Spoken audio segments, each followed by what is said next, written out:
Hi hello welcome to Kiran TV news. Shivashankara Varaprasad garu సంక్రాంతికి వస్తున్నారు.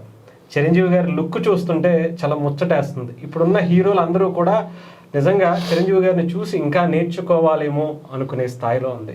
చెప్పాలంటే ఎస్పెషలీ ఈ వయసులో కూడా చిరంజీవి గారు ఇంత స్లిమ్గా కనిపించడం వెనుక రహస్యం ఏంటి, అసలు చిరంజీవి గారి ఈ సినిమా ఎలా ఉండబోతుంది, దీని గురించి తెలుసుకుందాం. మనతో పాటు ప్రముఖ రాజకీయ సినీ విశ్లేషకులు చందు శ్రీనివాస్ గారు ఉన్నారు. సార్ నమస్తే. నమస్కారం. అలాగే మీరు ఈ చూడొచ్చు చిరంజీవి గారిది మన శివశంకర వరప్రసాద్ సంక్రాంతికి వస్తున్నారు. ఎలా ఉంది సార్ అసలు చిరంజీవి గారు ఏంటి సార్ మరీ ఇంత యంగ్గా? ఇప్పుడున్న చాలా మంది యంగ్స్టర్స్ కూడా అంతలా కనిపించట్లేకపోతున్నారు. ఆయన 7 పొద్దుల వయసు, ఇక్కడ 4 పొద్దులు దాటి వయసు. ఆయన చూసి కొద్దిగా ఈర్ష్యగా ఉంది. మనం ఆయనలాగా ఎందుకు ఉండలేకపోతున్నాం అనే బాధగా కూడా ఉంది. మీరేమంటారు? నిజంగా సార్ అసలు 35 ఇయర్స్ కురవాడు ఎలా అయితే ఉంటారో ఆయన చూస్తే నిజంగా కారంజన్ముడే. మీరు అన్నట్టు సంక్రాంతికి వస్తున్నామని ముందే సంక్రాంతి వచ్చింది ఫీలు. ఓ మీసాల పిల్లలో 26 మిలియన్లు చూశారు. ఇప్పటికి ట్రెండింగ్లో డాన్స్, ఆ స్టెప్పులు అసలు ఎంత హ్యాపీగా అనిపిస్తుందంటే నేటి తరం హీరోలు కూడా చేయలేరు.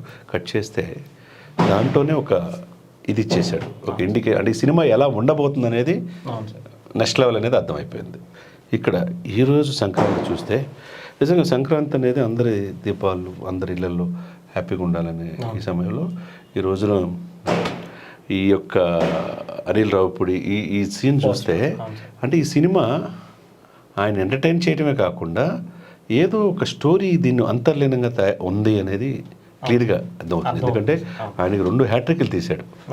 ఒక అవార్డు కూడా, నేషనల్ అవార్డు కూడా, భగవత్ కేసరి కూడా వచ్చింది. అనిల్ రావిపూడి ఇప్పటి వరకు కూడా ఓటమి అనేది తెలియదు.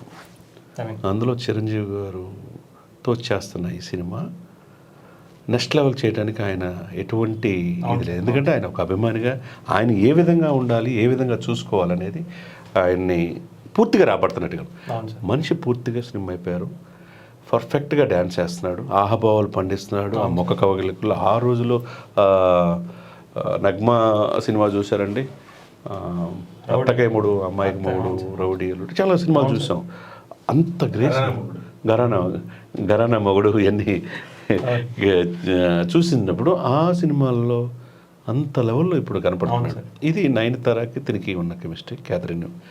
ఇకపోతే పిల్లలతో సెంటిమెంట్ ఇదంటే ఈ సినిమా ఎలా ఉందంటే అండి, దీపావళి రోజు చెప్తా ఉన్నా, సంక్రాంతికి వస్తున్నాం అనేది సకుటుంబ సపరివార సమేతంగా చూసే సినిమాగా కనపడుతుంది. అందులో గారపాటి గారు కావచ్చు, వాళ్ళ పాప సుష్మిత, ఎందుకంటే సొంతంగా కొన్ని సినిమాల నుంచి ఆమె పర్యవేక్షణలోనే ఆయన యొక్క డైట్ విషయంలో కావచ్చు, ఆయన కాస్ట్యూమ్స్ విషయంలో కావచ్చు, సుష్మిత గారు చూపిస్తున్న చొరవ వల్లే ఆయన ఈ విధంగా తయారైన అనుకోవచ్చు. చాలా మంది హీరోలు ఇప్పుడు కొంతమంది లావ్ అయిపోతున్నారు, వాళ్ళు ఎక్సర్సైజులు చేసినా కూడా అంతలా కనిపించట్లేదు. అంటే ఇప్పటికీ ఆయన అలా చేయాల్సిన, అంత తగ్గాల్సిన అవసరం లేదు. కానీ ఇంకా ఈ వయసులో కూడా సినిమా మీద ఆ కథ మీద పెట్టేటువంటి ఇంట్రెస్ట్ నిజంగా చాలా మంది చూసి నేర్చుకోవాలేమో అనిపిస్తుంది. డెఫినెట్గా అండి. కనుక దీపావళి రోజు ఒక మంచి సినిమా. ఎందుకంటే ఈయన అనిల్ రావు కూడా వచ్చాడంటే మిగతా సినిమాలు చేయడానికి ఆ టైంలో రావాలంటే భయం అనేది ఉంటుంది. ఎందుకంటే ఇక మా ఆడవ అనేది అది ముందే కలగజేశాడు 3 నెలల ముందే. ఈయన ఇప్పుడు కట్ చేసి ఒక్కొక్క ఇది విడుదల చేస్తూ ఉంటే చూస్తే ఆ సైకిల్ మీద ఏంటి, ఆ పిల్లలిద్దరితో ఆయన ఏంటి, ఆ మనిషి చూస్తే నెక్స్ట్ లెవెల్ ఉన్నాడు. ఈ సినిమా అనిల్ రావిపూడి ఇప్పుడు తీసిన 6 సినిమాలు ఒక ఎత్తు అయితే ఈ సినిమా ఒక ఎత్తు. నెక్స్ట్ లెవెల్ అనేది పర్ఫెక్ట్గా అర్థమవుతుంది. ఆయన బిజినెస్ కూడా దాదాపు 125 కోట్లు బిజినెస్ చేసింది ఇప్పటికే. ఇక నెక్స్ట్ లెవెల్ ఉంటుంది. ఎందుకంటే పవన్ కళ్యాణ్ గారు 70 crores నుంచి ఏ విధంగా ఫస్ట్ రోజు 145 కోట్లకి వెళ్ళి చరిత్ర సృష్టించారో ఓజీ ద్వారా, ఈయన కూడా అన్ని రికార్డులు ఈయన తమ్ముడే కాదు నేను ఉన్నాను అని అన్న చూపిస్తాడనేది స్పష్టంగా ఈ సినిమా ద్వారా అర్థమవుతుంది. ఎందుకంటే క్లియర్గా సినిమా అర్థమైపోయింది. ఆ వయసులో మొక్క కవలికల్లో మనిషి ఎలా ఉన్నాడు, మనిషి ఆహభావాలు, మనిషి నటన ఎలా ఉందని చూస్తారు ఈరోజు రేపు. కొన్ని కోట్ల మంది హృదయాల్లో, కొన్ని కోట్ల మందికి ఆరాధ్యమైన ఈ కొనితెల శివశంకర వరప్రసాద్ సంక్రాంతికి వస్తున్నామంటే మరి ఈ దీపావళి రోజు నుంచి ఎప్పుడు సంక్రాంతి వస్తుందనే ఆ ఫీల్డ్లో అభిమానులు ఉంటారు, ఆయన ఆరాధించే వాళ్ళు ఉంటారు. కాబట్టి ఈ సందర్భంగా నిర్మాతల్ని అభినందించాలి, దర్శకుడిని అభినందించాలి. దీంట్లో ఉన్న ఫోటోగ్రఫీ కూడా ఆయన్ని ఎవరైతే ఉన్నారో కాస్ట్యూమ్స్ డిజైనర్తో పాటుగా ఫోటోగ్రఫీ చాలా కీలకం ఉంటుంది దీంట్లో. రసూల్ గారు కూడా చాలా చక్కగా ఆయనలో చిరంజీవి గారు ఏ విధంగా ప్రేక్షకులు చూపించాలనేది చూపిస్తున్నట్టుగానే కనపడుతుంది. ఎందుకంటే గత సినిమాలు అన్నిటికంటే భిన్నంగా మనిషి నవ యువకుడులాగా అంటే ఇప్పుడు కొత్తగా సినిమా రిలీజ్ అయినప్పుడు ఏమంటారు కొత్తగా వచ్చాడు యాక్టర్ అని ఎలా అయితే తన కష్టం అంటే తన ప్రయత్నం తను చేస్తున్నారు నిలదొక్కోవడానికి అట్లా కొత్తగా ఈ సినిమా రంగానికి మరో చిరంజీవి వచ్చాడనే ఫీల్ ఆ చిరంజీవే కలగజేస్తున్నాడు అనేది స్పష్టంగా మనకు అర్థమవుతుంది. అంటే 150 సినిమాలు చేసినా కూడా ఇంకా ఒక యంగ్గా కనిపించడం, ఇంకా సినిమా మీద స్టోరీ మీద డైరెక్టర్లకి వాళ్ళకి ఇలా కూడా చిరంజీవి గారిని చేయొచ్చు. దానికి కారణం ఏమంటారు? అంకిత భావం. నన్ను నమ్మిన నా అభిమానులు నిరాశపరచకూడదు, ఎటువంటి డూపు చేయకూడదు, వాళ్ళు నాలో ఏం కోరుకుంటున్నారో అది నేను ఇవ్వాలి. ఇంకా ఆయన అనుకున్నది సాధించేశాడు, ఇంకా సాధించడానికి ఏమి లేదు కాదు. కానీ ఆయన ఏంటంటే ఆయన జీవించిన కాలం ప్రజల్ని అలరించాలి, ప్రజల్ని మెప్పు పొందాలి, వాళ్ళకి ఎంటర్టైన్మెంట్గా మనం ఆనందాన్ని కలగజేయాలనే ఇదితోనే ఈ సినిమాలు ఈ వయసులో కూడా ఆయన చేసి అలరిస్తున్నాడు అనేది మనకు స్పష్టమవుతుంది. అసలు సినిమా ఎలా ఉండబోతుంది సార్?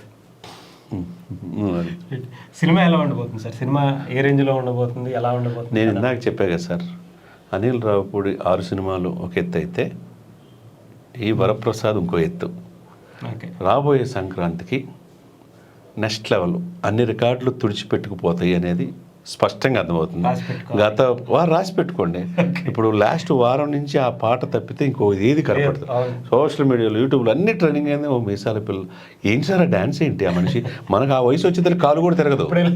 ఇప్పుడు లేదంటే నిజంగా ఆయన కాలు తిప్పే విధానం కావచ్చు, ఆయన ఖర్చు వేసే విధానం కావచ్చు, ఆయన ఆహాభావాలు కావచ్చు, అవతల చూస్తే ఆయన అయినతారు అన్నప్పుడు ఆయన క్షమించమని ఆయన ఎప్పుడైనా చూసాం.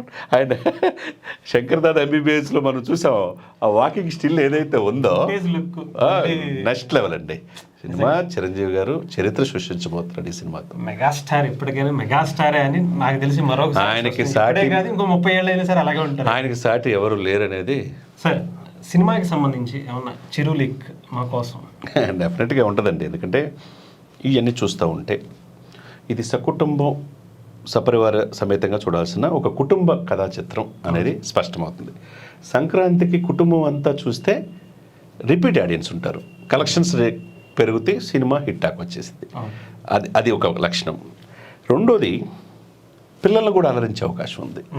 ఈరోజు రేపు పిల్లలు ప్రతి ఒక్కళ్ళ ఇంట్లో చిరంజీవి గారు అంటే తెలుసు, ఆయన పాత పాటలు కూడా వేసుకుని డ్యాన్స్లు వేసే పరిస్థితులు పిల్లలు కరెక్ట్ ఇది కనపడుతుంది. 3 పొట్ట చెక్కలయ్యేలా ఈ సినిమాలో నవ్వుకోవచ్చు అనేది కూడా కనపడుతూ ఉంది. ఎందుకంటే ఆయనలో ఇది ఉంది, ఇప్పుడు నెక్స్ట్ లెవెల్ ఉంటుంది, అది కనపడుతుంది. దీనికి తోడు ఆ కారుల్లో ఆయన సిగరెట్ తాగుతా అది చూస్తే వెనక ఏదో పెద్ద మెసేజ్ ఉంది. అంటే పోరాట సన్నివేశాలు కూడా ఉన్నాయి, ఒక మాస్ ఎలివేషన్ కూడా ఈయన చిరంజీవి గారు చూడొచ్చు అనేది స్పష్టంగా కనపడుతుంది. కాబట్టి ఇన్ని రకాల వేరియేషన్స్లో ఒకటి లైనే కాకుండా అటు ఇటుగా అన్ని రకాలుగా ఒక 4 పక్కా ఫ్యామిలీ ఎంటర్టైన్మెంట్తో పాటు ఒక సోషల్ మెసేజ్ అనేది దీంట్లో ఉంటుంది అనేది స్పష్టంగా కనపడుతుంది. సార్ చూద్దాం సార్. చాలామంది ఇప్పుడున్న హీరోలందరికీ కూడా మెగాస్టార్ మళ్ళీ చాలా గట్టి పోటీ ఇవ్వడం, అది కూడా ప్రీ రిలీజ్కే దాదాపు 100 కోట్లలో వచ్చేసిందంటే చాలా మ్యాసివ్ హిట్ని అక్కడ పెద్ద హీరోలకి ఎవరైతే ఇప్పుడున్న మెగాస్టార్ ఎప్పుడు మెగాస్టార్ ఏదేమైనా సరే మెగాస్టార్ ఇప్పటికీ చాలామంది యంగ్ హీరోలందరికీ కూడా ఆయన కూడా స్ఫూర్తి ప్లస్ డెఫినెట్గా ఆయన కూడా పోటీలో ఉన్నారని అర్థమవుతుంది. Thank you sir.